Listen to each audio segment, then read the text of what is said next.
Mesdames et messieurs, merci. I will reassure you, the rest will be in English.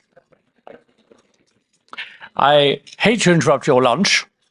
I'm reminded of what Winston Churchill allegedly said about making after dinner or lunchtime speeches. You have to pitch it right, because you have to get to the point where the orator is sober enough to deliver it, and the audience is drunk enough to put up with it. But as this is the land of Canada Dry, we don't have that problem today. It's a privilege, I said. Thank you, Nicolas, for inviting me. And it's also a privilege for a representative of an aerospace equipment leader to do so here in Canada. You know, it's one of the great aerospace nations, and Safran employs over 1,700 employees here in 7 sites in Montreal and Toronto, serving close partners such as Bombardier, Bell Canada, Airbus, obviously, and various parts of the Canadian Defence Forces.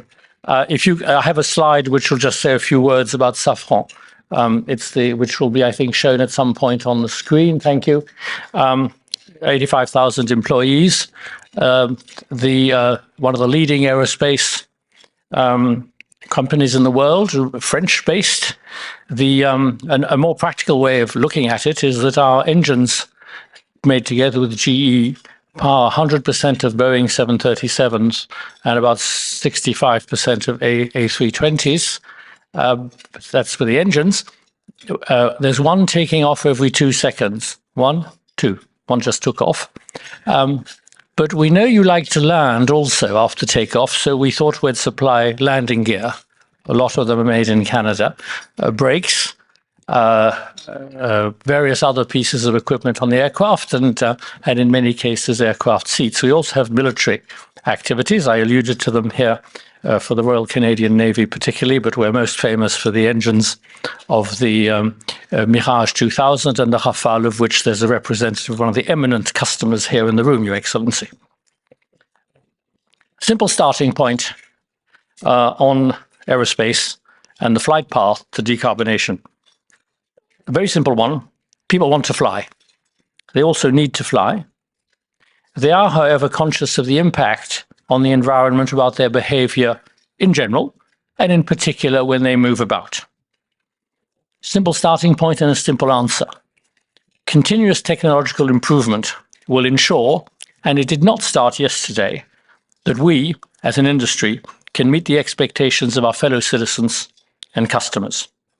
As a world leader in aerospace, I've just given you some examples, we're committed and a key contributor to this effort.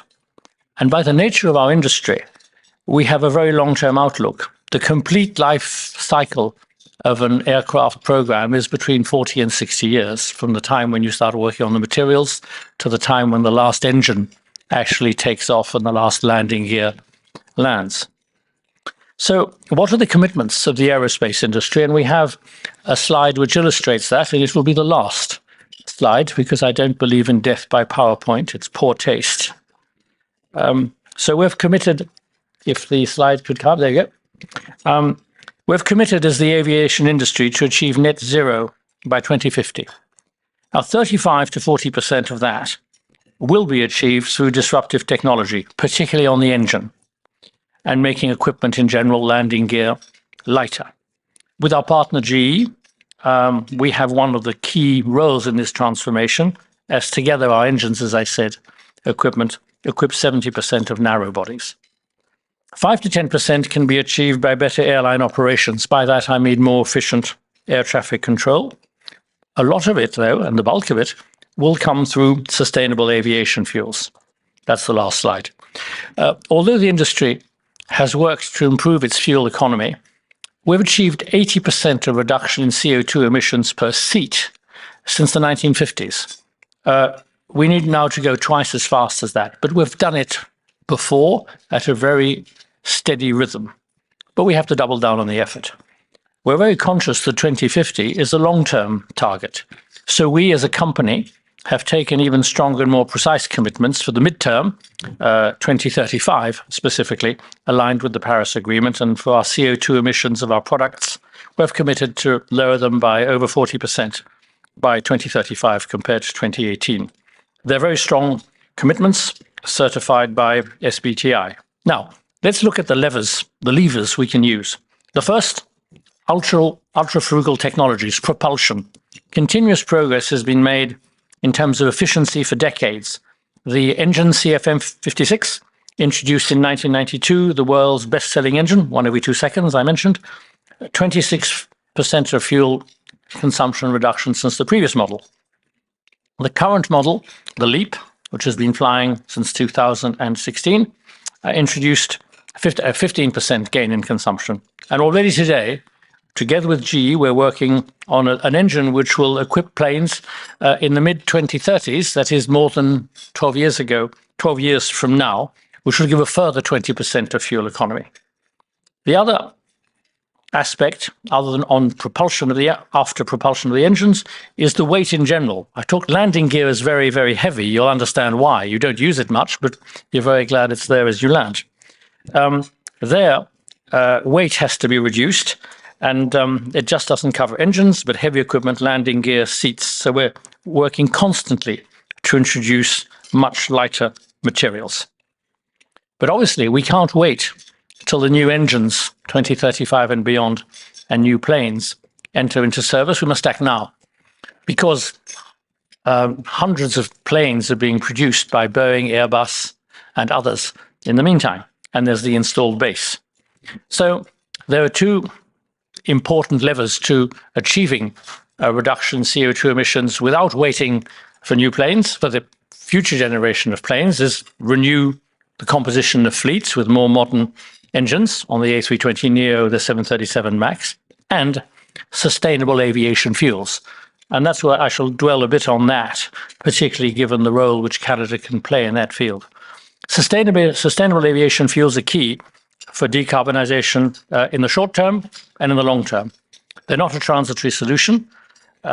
They can be used immediately, but their long-term availability must be ensured through clear technical and political choices.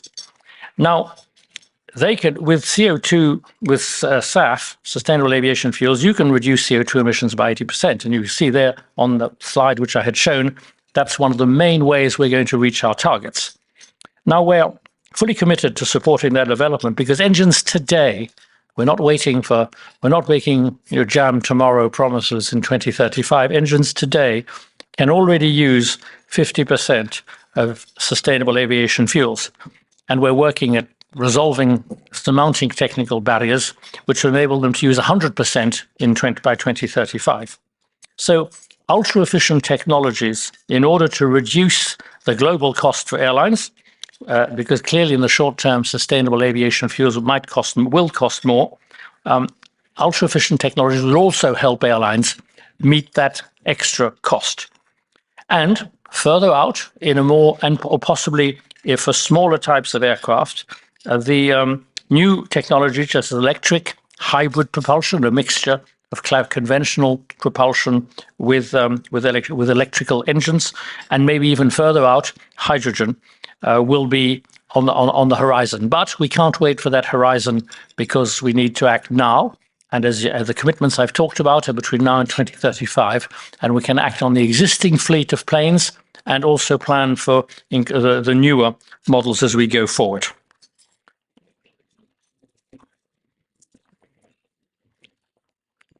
Canada in this has a significant role to play as one of the great aerospace nations. Canada should be a supporter of sustainable aviation fuels.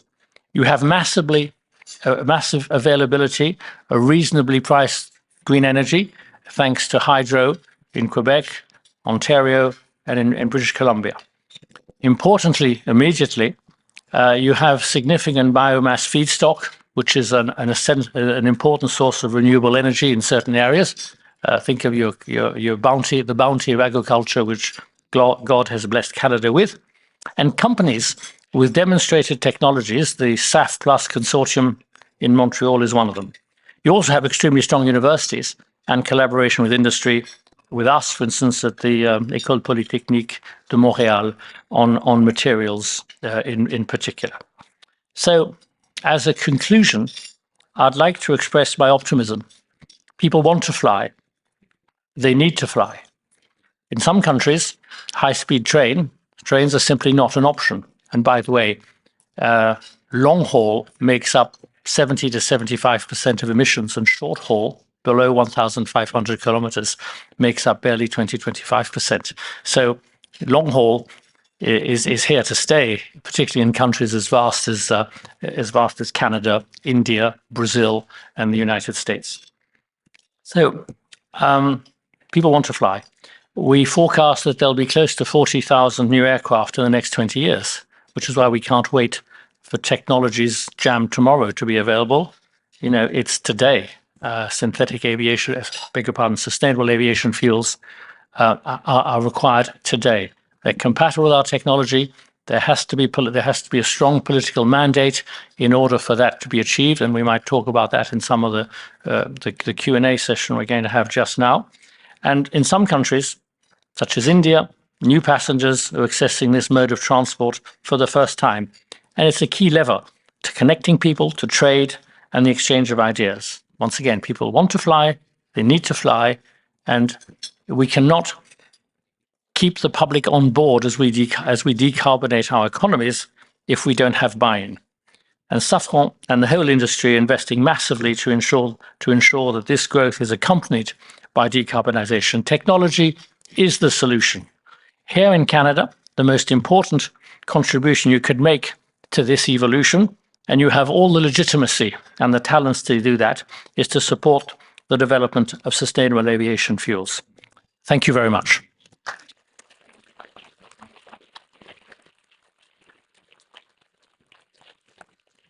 Thank you. Thank you. Well, Ross, thank you for such an impressive presentation, and it is truly my honor to be here with you today. I get the pleasure of talking to you about maybe doing a deeper dive into some of the things you talked about. And it's fascinating because we've heard so much information about the path to net zero. We've talked about EVs, we've talked about critical minerals, and it's amazing to also include the aerospace and how that all plays into this bigger picture. Now, one of the things that I was struck by in the conversation as your presentation is the innovation. You know, certainly the aviation world has been doing a lot of research and development, the RISE engine, which is up and coming. What is driving the innovation in the aerospace field? A deeper dive. I'm not sure in the context of flying that we like dives, but I think we do our best to make sure it doesn't happen. But leaving that aside, the urge to innovate is driven by the P&L of airline customers. In airlines, the two biggest items on the P&L are either staff costs or fuel costs. It'll depend on the history of the company and its business model, and therefore, to make one of the things which has made aviation democratic, available. When I was a child, 60 years ago, aviation was for the elite. Today, with the emergence of low costs in the developed world, but also in developing countries, has made aviation extremely accessible to a large number of people. Now, that has happened because the costs of flying have been reduced. And one of the major elements in that is fuel consumption. It so happens that fuel consumption actually is linear, linked to CO2 emissions. And so the innovation which aerospace has had since civil aviation has emerged as a major business has really been about reducing the cost of operating for airlines, and that's fuel consumption. And the push to innovate for our customers, who are in a very competitive business, is really what has been the stimulus. Amazing. And now I'm going to pull off of the fueled concept, and certainly the sustainable aviation fuel. And I was impressed by your presentation when you mentioned that with a sustainable aviation fuel, it can reduce carbon emissions by 80%. That's significant. So I'm interested in what we can do as from the Canadian perspective. What policy is needed? How can we support this? And how do we accelerate that sector? It's Canada has strong assets and legitimacy, I mentioned, but aviation is a worldwide business. And so therefore to have sustainable aviation fuel in one country, but you can't fill up the reservoirs in the other country is not going to work. So it has to be a world effort, a concerted effort among regulators and governments. But certain countries, certain governments, can play a very significant role. The other point I would make is that I alluded to it. Sustainable aviation fuels will be more expensive at the moment than kerosene. But if I think back to solar energy 20 years ago, it was relatively expensive compared to thermal energy or nuclear.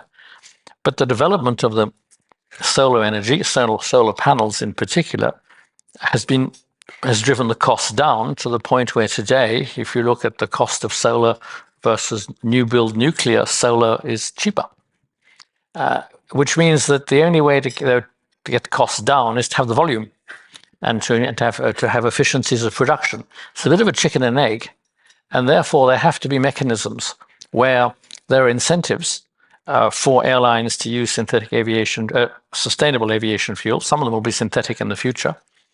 Sustainable aviation fuels have to be incentivized, but there also has to be a political mandate to increase inputs. At the moment, we can use 50% in our engines, but the political mandate is only 6% in the EU. It's 10% in the US. But I think the political mandate should increase the obligation to use them. For that to be effective, there have to be incentives to produce. That's where countries like Canada, blessed with agriculture as it is, and all the sources of biomass can play a big role. It's more difficult in Europe because we have constraints on agricultural areas, and it can't happen to the detriment of food.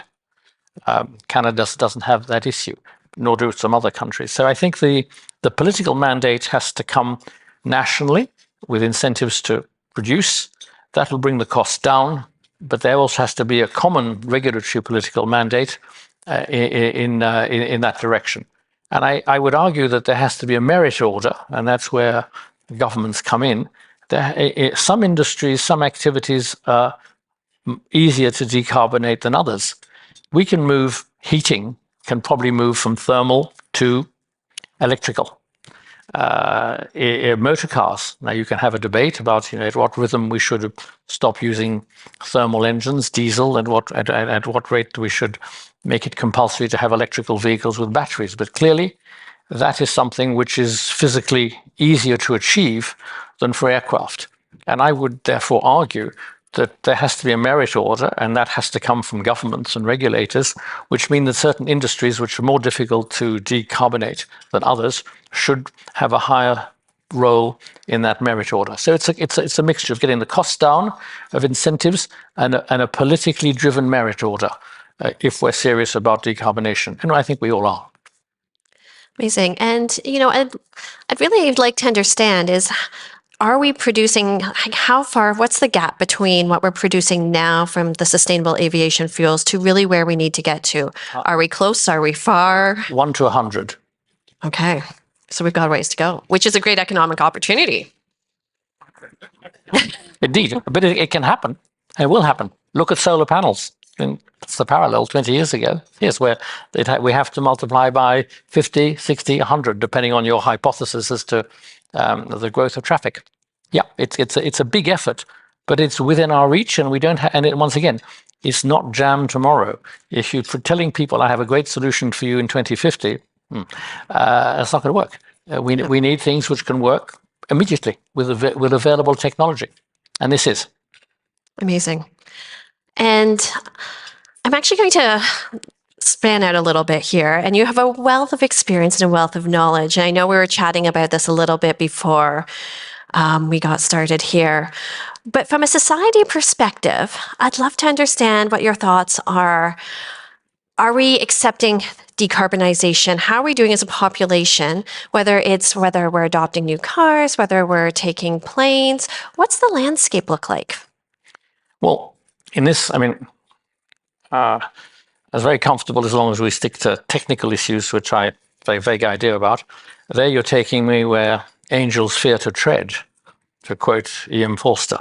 But I think a lot of you in this room will have remembered what happened to us in France 3 years ago, les gilets jaunes. I don't know if that rings a bell with you. But what happened is our government very sensibly had embarked on carbon pricing. It had been engaged by previous governments, voted in Parliament unanimously, MPs enthusiastic in the aisles cheering. Except in 2000, I think it would have been 18 or 19, I can't quite remember. We went on the next stage of carbon pricing, which was to increase the price of fuel. It so happened that it occurred at a time when oil prices were going up, so it's a bit of a double whammy. And suddenly, people who lived in areas of France which were poorly served by public transport because they were in distant suburbs or in more rural areas, and they were up in arms. They invaded roundabouts, blocked motorway entrances, etc. And we had, 3 months of pretty tense behavior, which shows that you never know. The tipping point where you lose the public can happen. And there's not going to be any decarbonation if it's viewed by people as oppressive. It's a very hard balance to feel, and even a sensitive democratic government such as ours didn't see, and none of us saw it coming. So I think that if we're going to green our economy, we have to make sure that we carry our customers, our employees, but above all, the general public with us. Constraint will not work. It has its limits in democratic societies. And if governments do not make sure that people who are most vulnerable are shielded through some form of subsidy or adjustment handouts, you're going to lose the conversation.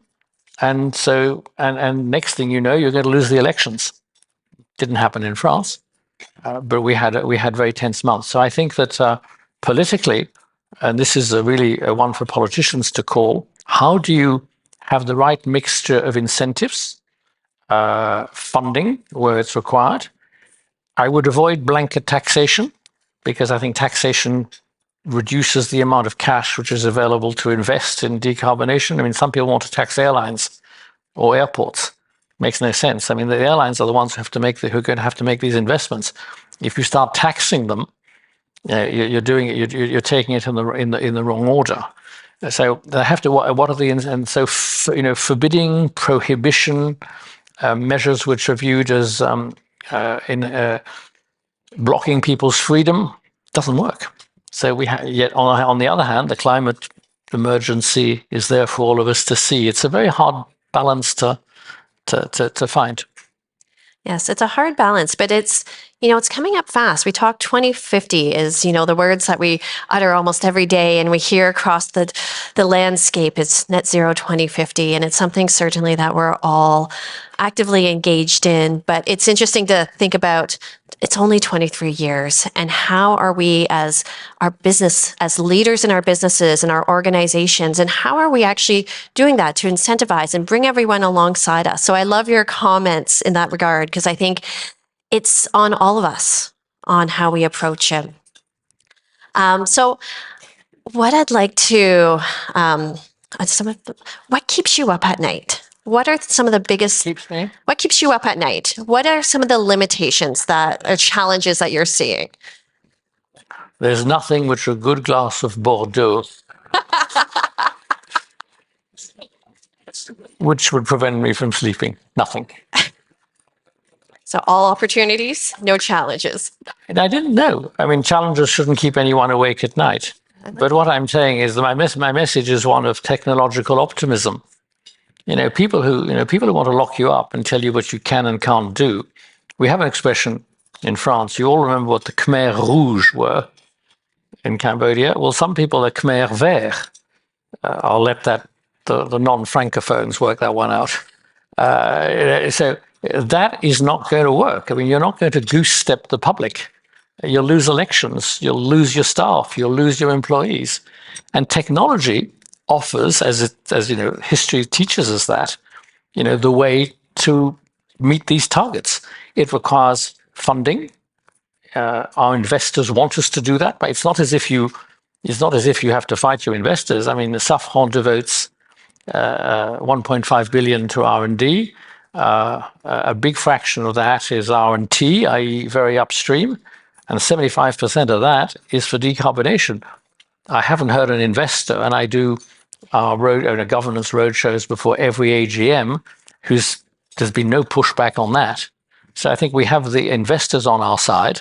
Our staff clearly want to believe in what they do.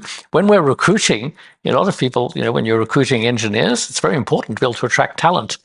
And aerospace is viewed as having the technology, and you tell young people, young men, and I wish more young women in engineering, that they're going to contribute to this progress. I mean, that's what gets you to be successful in your recruiting. You have a real story to tell, and the investors believe in it. And as we make a lot of money because we've been successful for 70 years, thanks to all the work done by people who came before me, we're in a good position to do that.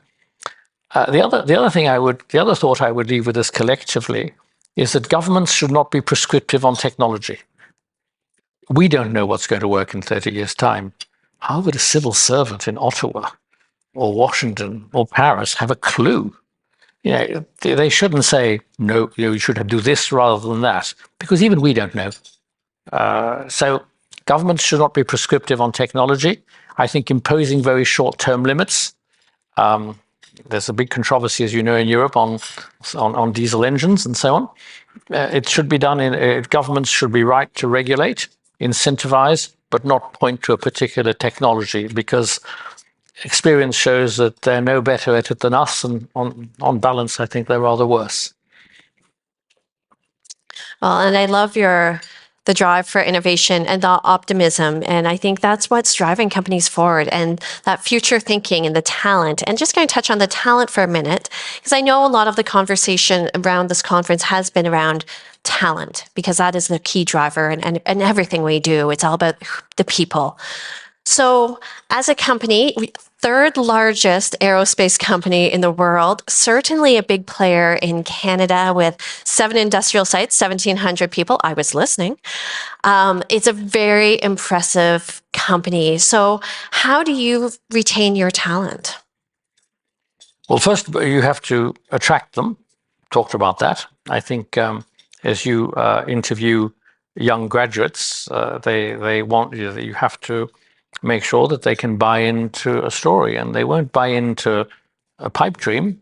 They can see the results. I think that's the major undertaking. Because experience has shown us that once people are in aerospace, they never leave, and people in aerospace are very passionate about what they do. Obviously, there's remuneration, work-life quality balance is important, but on balance, once someone is in aerospace, they don't move. There's something very special. People said in French, the rêve d'Icare, the dream to fly. And that's very much an element which binds our communities together. So I think once we have attracted people, they stay. Our turnover rate is very, very low among our engineering staff. Amazing. Well, you allow people to take flight. Literally.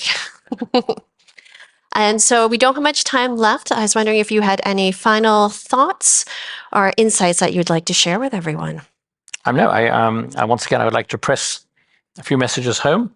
Canada has a huge role to play because of its long aerospace history, because of its ability to produce the feedstock, which collectively we shall need for a sustainable aviation fuel. That technology, but most people in this room, I think, know that from their own experience. Technology offers the key and the levers to get us where we want to get.